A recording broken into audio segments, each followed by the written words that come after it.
2011년 9월 17일 뉴욕 맨하탄에서 한 30여 명에 되는 사람들이 시위를 하기 시작을 했습니다.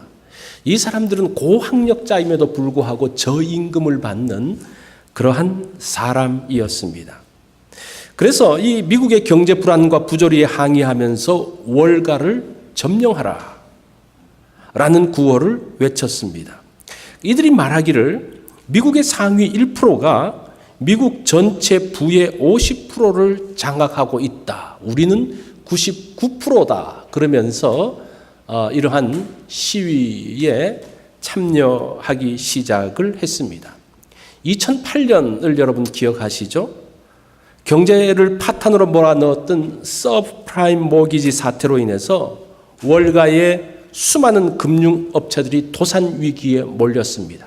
그때 정부는 국민의 세금을 동원해서 그 금융업체를 살렸죠. 자, 그리고 난 다음에 그 월가의 금융업체의 그 임직원들이 떠나면서 수백만 달러의 그 퇴직금을 챙기는 걸 보면서 사람들이 분노하기 시작합니다. 한때는 천재 한 명이 10,000명을 먹여 살린다라는 말이 있었습니다. 아마 여러분들이 들어보신 적이 있을 거예요. 그래서 그런 것 같았어요. 어떤 천재들은 내가 돈을 벌어야 일자리가 만들어지기 때문에 내 일에 간섭하지 말고 차라리 내가 돈 버는 것을 도와달라라고 큰 소리를 치기도 했습니다.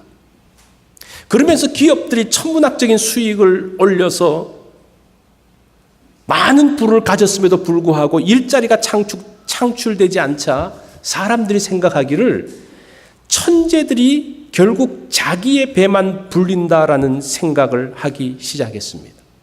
사실은 월가를 점령하라는 이 시위는 그냥 조금 시작하다가 말았던 어떤 실패인지 어떤지 모르지만 하여튼 하다가 말았던 그러한 것이지만 이것은 앞으로의 시대에 큰 변화를 보여주는 중요한 징조라고 이야기를 합니다.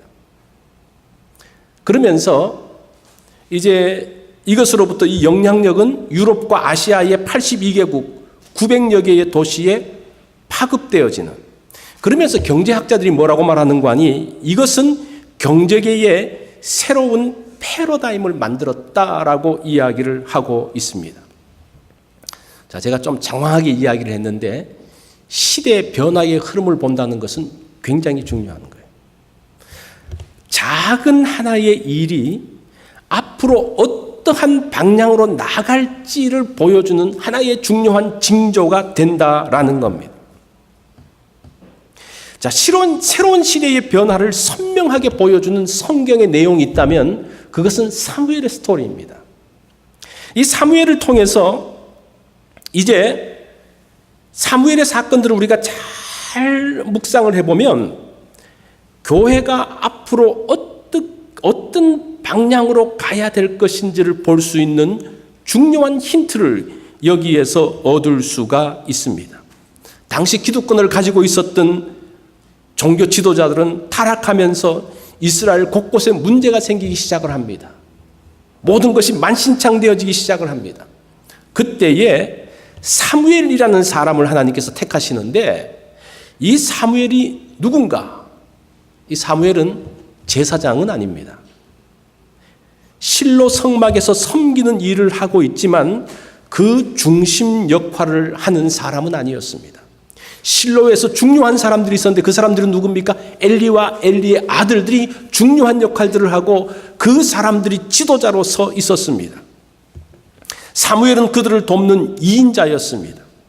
사람들은 이 사무엘을 제사장이라고 생각을 합니다. 왜냐하면 이 사울이 전쟁에 나가기 전에 길갈에서 제사를 드리잖아요. 그거를 보면서 제사장이라고 생각하는데 그렇지 않고 제사장은 성막이 있는 실로에서 제사를 드리는 사람이 제사장이에요. 그것을 봤을 때 이 사무엘은 제사장은 아니었습니다. 사무엘은 고라 자손입니다. 이 레위 지파라도 아무나 제사장이 되는 게 아니고 아론 계열의 사람들만 제사장이 되는데 이 사무엘은 고라 계열의 레위 사람이었습니다. 그런데 이 사무엘을 기점으로 인해서 이스라엘은 중요한 변화를 하게 되어집니다.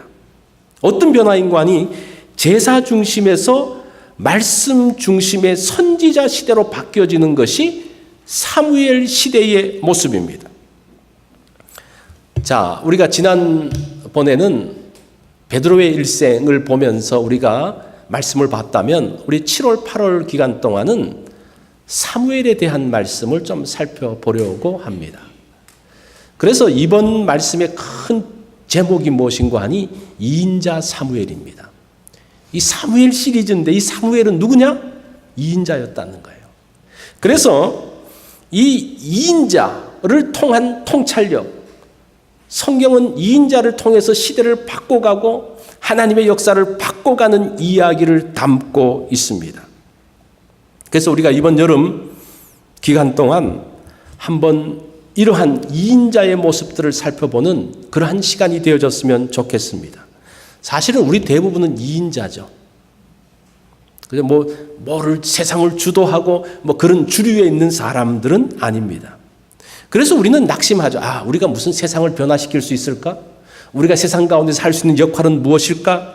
라고 이야기를 하는데 사무엘상을 보면요. 이인자였던 사무엘을 통해서 이스라엘을 바꿔가고 있습니다. 엘리 제사장에서 누구로? 사울 왕으로. 사울 왕에서 다윗 왕으로 하나님께서 새로운 변화를 계속적으로 시도하고 있습니다. 그래서 이번 이 사무엘 시리즈를 통해서 이인자가 어떤 존재인지에 대한 통찰력을 얻으면 좋겠어요. 여러분들이 이인자로 생각하십니까? 이인자를 통한 통찰력이 있다는 거예요. 자, 그러면서 이 이인자를 통해서 하나님께서 어떻게 역사하시는지를 보는 그러한 여름이 되어졌으면 좋겠습니다. 자, 우리 엘리 시대의 모습을 한번 보도록 하죠. 이 사무엘의 등장은 사사시대 말입니다. 이때 엘리 제사장이 성막의 책임자로 있었고 그 당시는 제사장이 나라의 지도자였어요. 그러니까 영적 지도자가 정치적인 지도자였던 그러한 시대였습니다. 자, 그런 시대에 엘리가 어떤 통치를 했는가? 22절에 보면 엘리는 매우 늙었다라고 이야기를 합니다. 이 엘리 제사장이 나이가 많아서 늙다 보니까 그 아들들이 제사장의 역할을 감당하게 되었습니다. 12절에 보면 엘리의 아들들은 행실이 나빠 누구를 알지 못했다고 이야기합니까? 여호와를 알지 못했다라고 이야기합니다. 지금 영적 지도자인데 이 사람이 누구를 알지 못해요? 여호와를 알지 못한다고 이야기합니다. 벌써 뭐가 보이기 시작하죠. 그 시대가 암담한 것들을 알 수가 있죠. 그런 가운데서 이런 엘리 시대의 1인자의 모습이 하나님을 알지 못하는 그 비극의 시대 가운데서 하나님은 새로운 시작을 위해서 준비하고 계시는데 그가 누군가 하니 사무엘이라는 겁니다. 자, 엘리 시대의 제사장의 모습을 한번 보도록 하겠습니다. 오늘 본문을 보니까요. 이 제사장이 성전에서 제사를 드리는데 그 고기를 원래 화목제 같은 경우는 제사를 드리고 난 다음에 제사장과 제사를 드린 사람이 함께 고기를 음식을 먹습니다. 그리고 제사장이 먹는 부위가 정해져 있었어요. 제사장의 부위는 가슴살과 오른쪽 넓적다리가 제사장의 목이었습니다. 그런데 제사장의 사환이 와서 어떻게 가져갑니까? 아무것도 아니고 그냥 걸리는 대로 가져가요. 그런데 이 재밌는 게 그 고기를 건지는 갈고리가 재밌어요. 이 캘리포니아 이 주변 피어에서 여러분 낚시를 하실 때 이 낚시 바늘을 1개짜리를 써야지 3개짜리를 써서는 안 된다고 이야기해요. 이 3개짜리는 한번 탁 걸리면 그대로 잡을 수 있기 때문에 그런데 그래서 1개짜리만 쓰는데 보세요. 이게 쇠 갈고리라고 한번 생각해 보세요. 1개짜리 갈고리면 국에다가 고기를 건져 넣으려고 그러면 잘못 걸릴 수도 있는데 이 3개짜리 못 듣습니까? 딱 집어넣어가지고 앞으로 한번 휘두르면 고기가 다 걸려와요. 그래서 오늘 성경은 특별하게 이 제사장의 사환들이 쓰고 있는 갈고리를 말할 때에 3살짜리 갈고리를 강조하고 있습니다. 그게 무슨 말입니까? 원래 제사장이 제사자와 함께 나누어 먹어야 될 음식을 누가 다 가져가는 거예요? 이 3개짜리 쇠갈고리를 가지고 다 그냥 건져가 버리는 그러한 제사장의 모습을 소개하고 있습니다. 자, 두 번째 이 제사장의 모습을 보니까요, 기름을 태우기 전에 고기를 가져갔다라고 이야기를 합니다. 원래 제사를 드릴 때 먼저 하나님 앞에 제사를 드리는데 하나님 앞에 드리는 제사의 부위가 있어요. 기름을 떼서 하나님 앞에 태워 드리고 제사를 드리고 나머지 고기를 갖고 가는 것이 정상적인 방법입니다. 그런데 이 제사장은 어떻게 합니까? 하나님 앞에 드리기도 전에 기름을 떼기도 전에 고기를 가져가는 거예요. 그러면서 뭐라고 말하는 거 아니? 제사장이 생고기를 좋아하니까 생고기를 내라고 이야기하는 겁니다. 그때 사람들이 뭐라고 이야기하는 거 아니? 16절에 보면 반드시 먼저 기름을 태운 후에 내 마음에 원하는 대로 가져가라고 이야기를 해요. 지금 보세요. 백성들은 하나님께서 정하신 제사의 법대로 먼저 기름을 떼고 하나님 앞에 제사를 드리고 난 다음에 고기를 가져가야 됩니다라고 이야기하고 있고, 제사장은 뭐라고 이야기합니까? 아무 때나 그냥 가져가겠다는 거. 하나님 앞에 제사 드리기 전에 그냥 내가 필요한 만큼 가져가겠다라고 이야기하고 있습니다. 지금 시대가 그러한 시대였다고 말합니다. 자, 세 번째 제사장의 그 모습은 어떤 거 아니? 성막에 수종드는 여인을 범했다라고 이야기합니다. 이 굉장히 심각한 이야기죠. 그런데 이 여인들을 범했다는 그 시제가 미완료 시제예요. 이 말은 무슨 말인 거 아니? 계속적으로 그 일을 반복하고 있었다는 것을 이야기하고 있습니다. 이 여인들이 어떤 일을 하는지 성경에서 정확하게 나오지는 않습니다. 그래서 이 여인들을 찾아보면요, 출애굽기 38장 8절에 보면 물두멍을 만드는데, 물두멍이 노신데 이 물두멍을 무엇으로 만들었는가 하니 성막에서 수종드는 여인들이 놋거울이 있었는데 그 놋거울을 들여서 물두멍을 만들었다라는 기사가 하나 나옵니다. 그 다음에 민수기 6장 2절에 보면 나실인 서원을 한 여인들이 거기서 성막에서 수종드는 일을 했다라는 내용들이 나오고 있습니다. 자, 어쨌든 이렇게 성막에서 수종드는 여인들을 제사장이 어떻게 합니까? 범하고 있는 거예요. 어떤 주석가는 이렇게 이야기를 합니다. 엘리의 아들들이 성막의 여인들을 범하게 되어진 이유는 그 당시에 있었던 그 바알의 신전에 가면 여사제들이 있는데 그 여사제들은 사실은 신전 창기와 마찬가지입니다. 그래서 신전에서 음란한 일을 하고 있는 거예요. 그래서 이 엘리의 제사장들이 바알의 신전에서 일어나는 것들을 보면서 성막에 수종드는 여인들을 그렇게 생각해서 범했다라고 말하기도 합니다. 그러면 더 심각한 거죠. 어쨌든 이들의 범죄는 돌이킬 수 없는 상황이었습니다.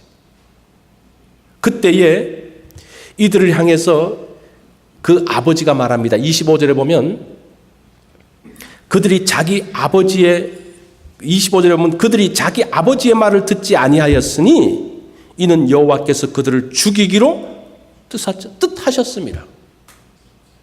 하나님이 그러한 모습들을 보면서 이들을 죽이려고 작정하십니다. 그러면서 하나님의 사자를 통해서 무슨 말씀을 하는 거 아니? 30절을 한번 보십시오. 나를 존중히 여기는 자를 존중히 여기고 나를 멸시하는 자를 내가 경멸하리라. 이렇게 말하면 하나님이 좀 뭐라 그럴까? 속이 좁아 보이는 것 같아요. 아, 자기를 존중한다고 존중히 여기고 자기를 멸시한다고 하나님이 경멸해? 근데 그런 뜻이 아니고 그걸 다시 보면요, 내가 경멸하리라는 단어가 수동태로 되어 있습니다. 이게 무슨 말인가 하니 나를 멸시하는 자는 그가 경멸함을 받으리라. 바꿔서 말하면요, 나를 멸시하는 자는 경멸당하면서 스스로 쇠퇴하게 될 것이라는 그런 말이에요. 그래서 하나님께서 꼭 뭐 경멸하고 뭐 어떻게 하고 이렇게 한다기보다 그대로 내버려두면 스스로 쇠퇴해지는 것을 말하고 있습니다. 자, 그런 잘못된 아들들에 대한 엘리의 태도가 무엇인가 하니 이 아들들을 꾸중하는 엘리의 모습을 보면요, 그 사람이 어디에 초점이, 엘리의 초점이 어디 있는지 볼 수가 있습니다. 23절 24절에 보면요, 내가 아이들에게 말합니다. 아들들에게 내가 너희 악행을 이 모든 백성에게서 듣노라. 내 아들아 그리하지 말라. 내게 들리는 소문이 좋지 않다. 뭐라고 이야기해요? 너 왜 하나님 말씀에 어긋나게 행동해? 그렇게 말하는 게 아니라 사람들이 이렇게 말하더라. 지금 이 사람의 초점이 어디에 있어요? 사람들이 하는 말에 초점이 있는 것들을 볼 수가 있습니다. 그 아들들이 잘못할 뿐 아니라 그 아버지마저도, 엘리 제사장마저도 그 사람이 어디에 부담을 갖는고 하니 하나님의 말씀에서 어김에 대한 부담을 갖는 것이 아니라 사람들이 그렇게 말함으로 인한 부담을 갖는 거예요. 그 초점이 어디에 있습니까? 말씀에 있지 않고 사람들의 말에 있는 것을 볼 수가 있습니다. 사실은 이 자녀의 문제라는 것은 참 어렵습니다. 사무엘도 자식 문제는 실패하잖아요. 그죠? 우리 역시 자녀들의 문제를 장담할 수 있는 사람은 아무도 없을 거예요. 그만큼 쉽지 않은 문제입니다. 그럼에도 불구하고 우리의 초점이 어디에 서 있느냐가 중요하다는 거예요. 하나님께서는 제대로 작동하지 않은 엘리 가정, 엘리 제사장의 문을 닫기로 작정을 하십니다. 그러면서 4장에 가면요, 홈리와 비느하스가 블레셋 전쟁에 나가서 두 아들이 동시에 죽게 됩니다. 그 소식을 들은 엘리가 또 충격을 받아서 죽게 됩니다. 그리고 뒤로 가면요, 엘리 가문의 제사장이 솔로몬 시대에 아비아달 제사장을 솔로몬이 파면시킴으로 인해서 그 엘리 제사장의 가문은 완전히 문을 닫게 되는, 그러면서 사독 계열의 제사장만 남게 되어지는 그 일이 사실은 여기 2장의 예언이 나중에 열왕기 하에서 이루어지고 있는 것들을 볼 수가 있습니다. 하나님을 멸시한 엘리의 가문은 그대로 쇠퇴하게 되어지고 문을 닫게 되는 것을 보게 됩니다. 1924년에 그 파리 올림픽이 있었습니다. 그 육상에 꽂힌 100m 경기가 주일에 잡히게 됩니다. 이 에릭 리델이라는 사람이 그 당시에 영국 국가대표 육상 선수로서 유력한 금메달 후보자였습니다. 그런데 이 사람이 자신은 100m 경기 결승전에 출전하지 않겠다라고 포기하는 선언을 합니다. 그러면서 그 이유가 무엇인가 하니, 나는 올림픽 메달보다 더 중요한 것이 있는데 하나님을 예배하는 일이다. 그러니까 주일날 잡혔다고 이 사람이 경기에 안 나가버렸어요. 그러니까 영국이 난리가 났습니다. 이 사람이 나가면 금메달이거든요. 그러니까 온갖 비난을 하면서 조국을 배신한 자라고 이야기하고 옹졸한 광신자라고 이야기를 합니다. 어쨌든 그 경기는 그렇게 끝나버렸습니다. 그리고 며칠 있다가 이 사람이 원래 400m 선수는 아닌데 400m 경기에 나갈 수 있는 기회를 얻게 됩니다. 그러면서 이 사람이 이제 이 원래 단거리 선수와 중거리 선수가 완전히 종목이 다르거든요. 그런데 이 사람이 주종목은 아니었지만 그 경기에 출전을 해가지고 딱 출발을 하는데 무서운 속도로 달려가는 거예요. 100m 뛰듯이 달려가는 거예요.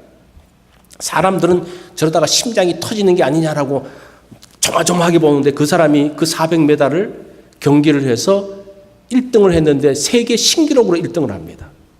그리고 난 다음에 이제 기자들이 또 묻죠. 아니 어떻게 그렇게 그 400m 경기를 그렇게 100m 달리듯이 달리냐고. 그러면서 그때 이 사람이 그런 이야기를 합니다. 처음 200m를 뛸 때는 내가 뛰었고 마지막 200m는 하나님이 함께 뛰어주셨습니다. 이런 이야기를 해요. 그러자 비난하던 영국 사람들이 마음을 바꾸어서 에릭 리델의 용기와 투철한 신앙에 박수를 보내기 시작을 했습니다. 에릭이 400m 결승전이 열리던 그날 아침에 팀 닥터가 한 쪽지를 써서 이 에릭에게 주었습니다. 근데 에릭이 그 쪽지를 갖고 이제 경기장에 가서 그걸 딱 펴봤는데 그 내용이 무엇인가 하니 성경에 보면 여호와를 존중히 여기는 자를 여호와께서 존중히 여기신다는 말씀이 있습니다. 오늘 이 말씀을 이야기하는 거예요. 그대가 언제나 성공을 이루기 바랍니다라는 쪽지를 보면서 그가 그 글을 읽으면서 큰 용기를 얻었다라고 이야기를 합니다. 이 에릭이 원래 선교사 아들이었어요. 선교사 아들이었는데 워낙 달리기를 잘하니까 국가대표가 되었고, 그 이후에 이 사람은 중국 선교사로 헌신했던 그러한 사람입니다. 자, 보세요. 사무엘상 2장 30절의 말씀은 그 사무엘 시대만 있었던 말씀이 아니라 1924년도에도 여전히 워킹하는 그런 말씀이었던 것을 봅니다. 2018년도에 역시 이 말씀은 어떻습니까? 여전히 중요하게 우리 가운데 역사하게 되는 것을 보게 됩니다. 자, 엘리 가문이 이렇게 기울어지고 있는 상황에서 하나님은 하나의 대안을 준비하고 있습니다. 그 대안이 18절에 나옵니다. 사무엘은 어렸을 때에 에마포, 세마포, 에봇을 입고 여호와 앞에서 섬겼더라라고 이야기합니다. 자, 그 엘리의 제사장들이 지금 엉망진창으로 있을 때에 그 가운데 어린 사무엘이 있었는데, 이 사무엘은 어떻다고 이야기합니까? 하나님 앞에서 세마포 에봇을 입고 섬겼다라고 이야기. 하나님 앞에 있었던 사무엘을 강조하고 있습니다. 26절에 보면 아이 사무엘이 점점 자라매 여호와와 사람들에게 은총을 더욱 받았더라라고 이야기합니다. 자란다는 말은 육체적인 성장을 이야기하고, 은총을 받았다는 말은 영적인 성장을 이야기하고 있습니다. 자, 이것을 보면서 지금 무너져가고 있는 엘리를 대신해서 하나의 충실한 제사장을 준비하고 있는데, 그 준비가 어디서부터 오는 거 아니? 실로에서부터 준비되어져요. 참, 우리가 이 말에 한번 주목을 할 필요가 있어요. 실로가 지금 무너지고 있으면 다른 곳에서 무엇인가가 일어난다고 생각하는데, 사실은 그 실로에 보이지 않는 곳에 새로운 싹이 올라오고 있는 것을 보게 됩니다. 교회가 잘못되어지고 문제되어지는 그 상황에서 다른 곳에서 대안이 나오는 게 아니라, 그 교회의 다른 곳에서 하나님께서 다른 대안들을 준비하고 있다는 사실들을 기억하셔야 돼요. 그 가정들이 무너지고 있는 상황 가운데서 다른 곳에서 어떤 대안이 나오는 것이 아니라, 그 가정 가운데서 새로운 대안이 만들어지고 있다는 사실들을 기억하셔야 됩니다. 아시겠습니까? 다른 데서 어떤 새로운 것들, 어떤 낙한산이 떨어지는 것이 아니라 이 가운데서 새로운 준비를 하나님께서 만들어 가신다라는 겁니다. 아무도 눈치채지 못하는 가운데서, 그는 제사장 가문도 아니었습니다. 제사장이 될 수 없었습니다. 2인자였습니다.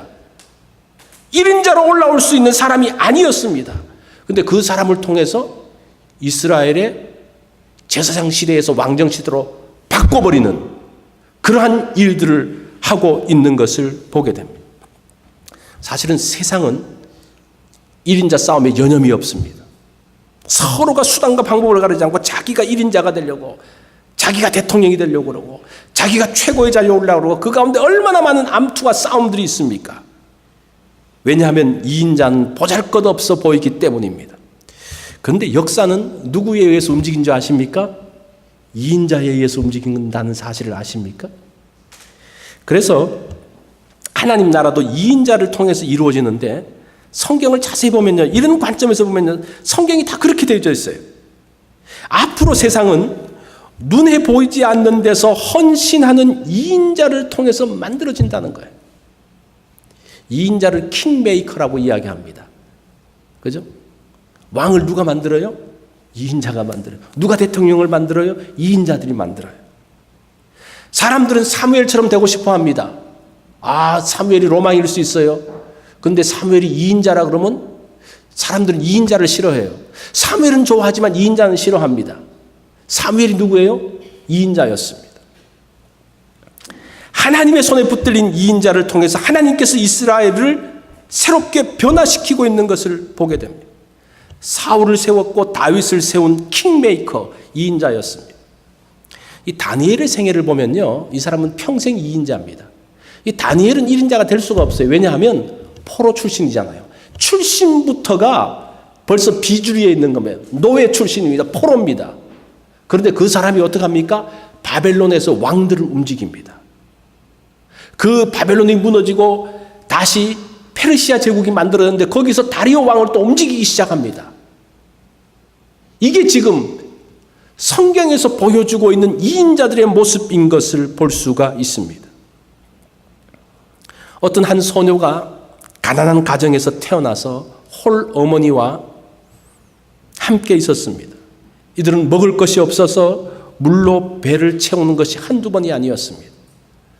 어떨 때는 굶어 죽기 직전에 옆집 사람의 도움을 통해서 살아나기도 했습니다. 그러던 가운데 제2차 세계대전이 터집니다. 정말 암담한 가운데 있었죠. 그런데 이 어머니와 딸은 한 구호단체에서 보내주는 구호품을 통해서 이제 생활을 연명하기 시작합니다. 그 단체는 지구촌에 굶주린 어린이들에게 먹을 것을 나누어 주는 단체였습니다. 이 소녀는 구호빵을 먹으면서 그 삶을 이어갔습니다. 그러면서 이 소녀가 나중에 영화 배우가 되어지는데 최고의 영화 배우가 됩니다. 이 사람이에요. 누굽니까? 오드리 헵번입니다. 최고의 영화 배우로서 인생 최전성기를 보낸 그런 사람. 그렇지만 사실은 이 사람은 2번의 이혼을 하면서 그 인생은 굉장히 아팠습니다. 그러다가 59세가 되어지는 1988년부터 제2의 인생을 살기 시작을 하는데 자기가 어린 시절에 도움을 받았던 그 아동 구호단체, 지금은 유니세프라는 이름으로서 하고 있는데 그곳의 홍보대사가 되기 시작을 합니다. 그래서 아프리카, 남미, 아시아에 있는 굶주리는 아이들에게 찾아가서 그들과 함께 시간을 보냅니다. 그는 여배우로 최고의 자리에 있을 때보다 아이들을 돕는 2인자로 있을 때 더 행복했다라고 이야기를 하고 있습니다.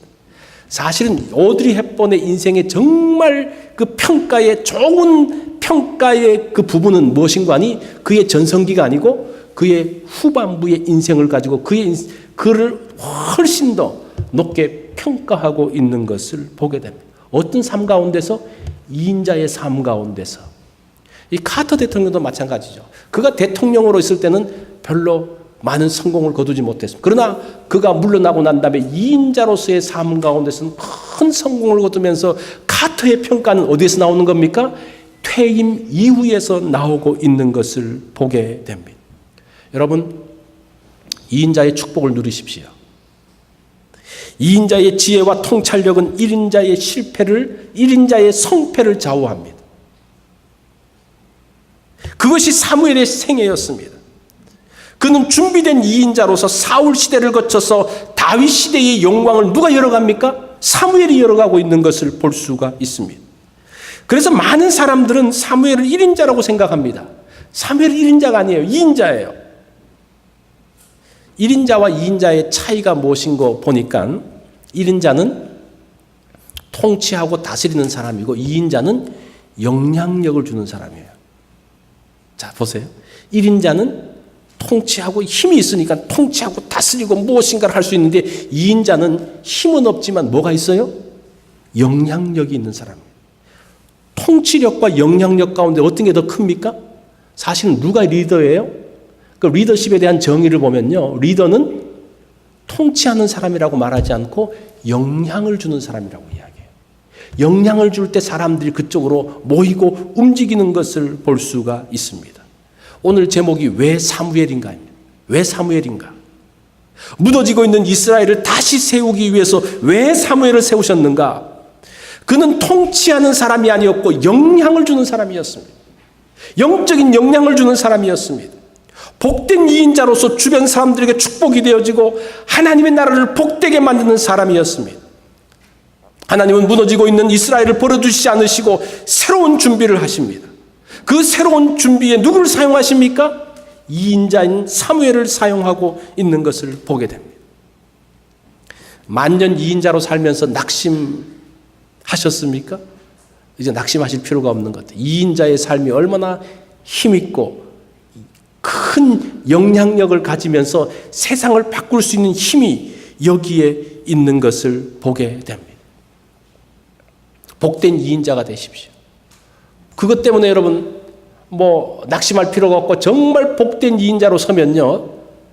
정말 그 사람이 축복이고 그 사람이 있는 것이 축복입니다. 하나님은 이 공동체를 향해서 주시는 하나님의 기회가 사실은 복된 2인자를 주는 거예요. 이 세상을 향한 하나님의 사랑이 무엇입니까? 끊임없이 복된 2인자를 준비했다가 그들 가운데 주시는 겁니다. 여러분들이 그 일에 쓰임받았으면 좋겠습니다. 우리 다 같이 한번 찬양하면서 한번 주님 앞에 나가는 시간을 가지면 좋겠습니다.